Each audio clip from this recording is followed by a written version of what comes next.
Hi guys and welcome back to another video. If you're new here, hi, my name's Chloe and this is my channel. Make sure you like this video and subscribe, it's free, so why wouldn't you want to? Also put that bell notification on so you don't miss a single video. So basically in today's video I'm going to be summing up my first semester at Falmouth University on my course, which is Marine and Natural History Photography, if you didn't already know that. Also I'm just going to point out that today is deadline day, so I've got about an hour and a half until I actually have to hand my stuff in. So that's why I'm doing this video now, because it's all finished, it's all done, so I can show you guys. I'm also just going to say I don't know if it is focused or if it's not focused. I haven't got my glasses on and the screen isn't big enough to tell whether I'm in focus or not. And it really drives me nuts when I'm editing a video and I can see myself going in and out of focus. So I'm really sorry for that. I'm going to try and research over Christmas how to stop that from happening. Yeah, sorry. So I'm just going to start off by saying that this year we went on quite a few trips. My favourite one was Dartmoor.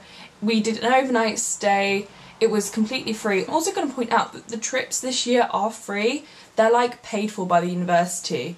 And they are only trips around Cornwall, but 100% try and make sure you go to them if you are coming onto the course for next year. It will benefit you and it means that you can actually go outside Falmouth and Penryn. Dartmoor is in Devon, so you get to go to Devon for a night, and that was really fun. Even though it chucked it down the whole time, it was really fun. So also this term we've had 3 topics. So the first thing that we looked at was developing our practice. This was basically taking 22 photos and presenting them in a portfolio. I've got a technical data sheet which basically says for every image I had to write down what camera I used, what ISO setting, what shutter speed, what aperture. I also had to write a comment about the image to say where it was taken, why I took it, what it demonstrates, all that kind of stuff. So we had to do composition, so that's like rule of thirds, framing, leading lines, filling the frame, diagonals, list goes on. So we had to take 6 images of them. We had to take 3 wide images. We had to do some long exposures. We had to do fast shutter speeds. Another one we had to do was panning. I found panning really hard to do.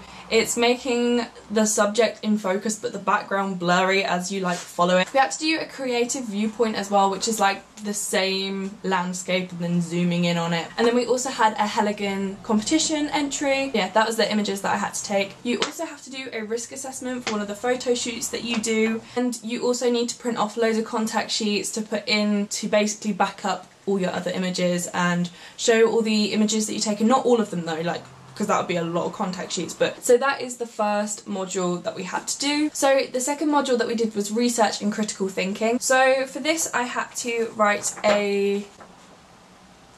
how many words? I had to write 1800 word essay. I had to choose 4 images. I got a little introduction here.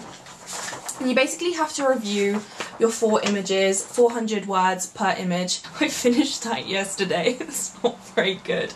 I really hate writing. I chose a visual subject for a reason because I hate writing, but by the sounds of it you don't have to do much more of this stuff. You have to do writing. I know there's like you have to make a magazine in 2nd year. You do have to write about your images, and obviously you've got your dissertation in 3rd year regarding talking about other people's images and critiquing them. I don't think I have to do any more of this. If so, I might cry. And that's to hand in today. And the other part that goes with this is the research journal. So the goal was to do 1 page a day. So you basically just choose a book. I've like written about some of the trips we've gone on, favourite animals, photographers, anything that I've learnt, so like bits about climate change here, astrophotography, loads and loads of research, loads of pictures, all that kind of stuff. Everything goes in there that you research. So if you're interested in looking at animals, put them in there, write about them, say what you've learned, ask questions, put as much in this book as you possibly can. Dara will be very impressed if you can do a lot more work than what I've done. I thought I did a really good amount, like I stuck to doing 1 a day, and he was really interested in looking at photographers. I didn't know that he wanted people to do more photographers,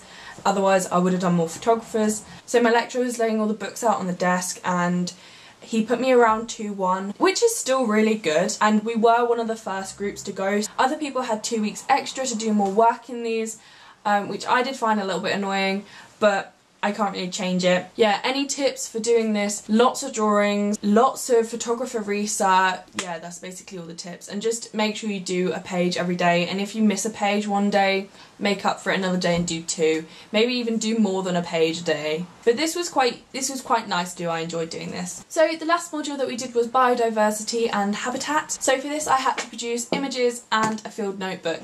So the field notebook isn't the same as the research journal. Research journal you do at home. Field notebook you find a habitat and you take it to your habitat and you write about what you see in your habitat. I've never said habitat so much in one sentence. So yes, here's my field notebook. As you can see, it's not as thick as my research journal, but we basically had to choose a location. You'll find more about this when you are actually on the course. This is just kind of like an insider, little tips. Had to draw maps, and then you basically just draw pictures of what you see there. So birds, I got leaves, I got leaf samples, more birds, squirrel. So he wants detailed drawings and detailed annotations. Enjoyed doing this, but I found it hard to do it outside, and the main point is doing it outside.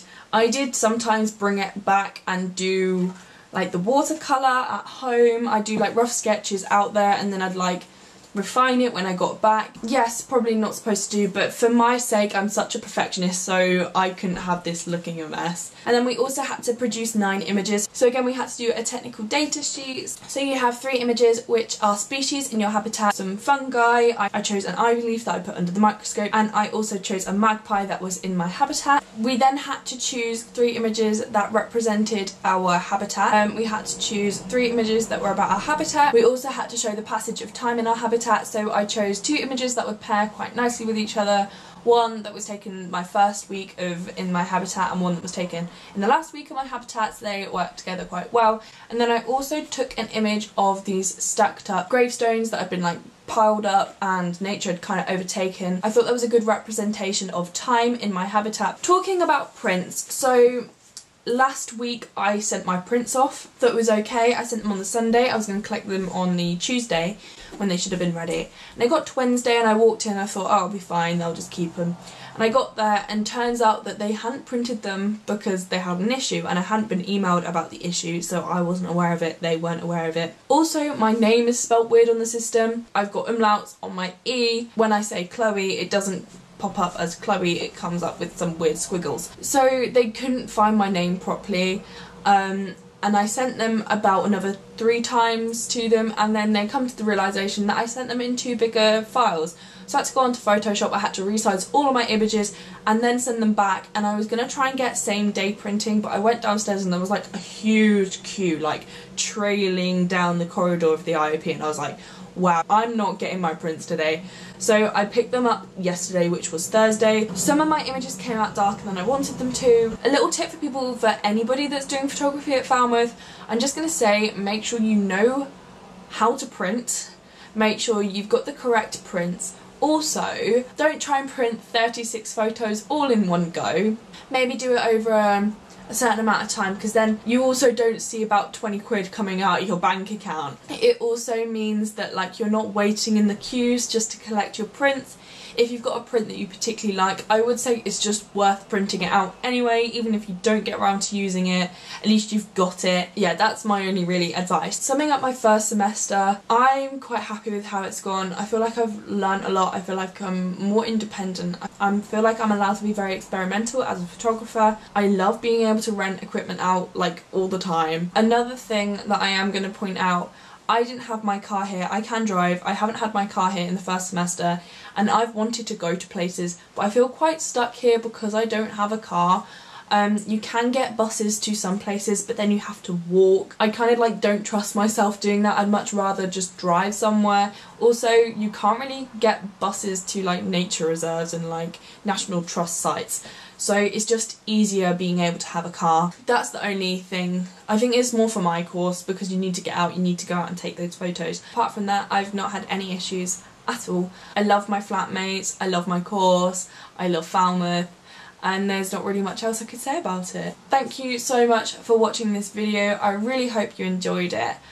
I'm now going to go off and I'm going to hand my stuff in. Fingers crossed, good luck to anybody that's handing their work in or already has handed their work in.